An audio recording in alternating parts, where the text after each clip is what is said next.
Everyone, how to totes back with another new video, and in this video I'll guide you how to use Luiza, your AI assistant application. So first of all, you need to install this app, then tap the open button.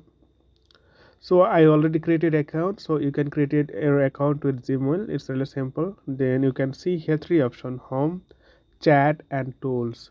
So in home you can see here all the things in at a glance. If you tap the chat, you will see that your recent chat like Luiza teacher. If you tap the expand, then you can see here all the feature, like if you want to learn something about shape, legal stylish, then you can choose.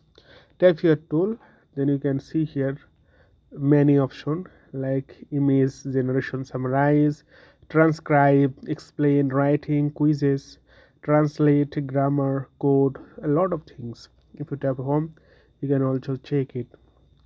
So I'm just going to tap here, like maybe teacher.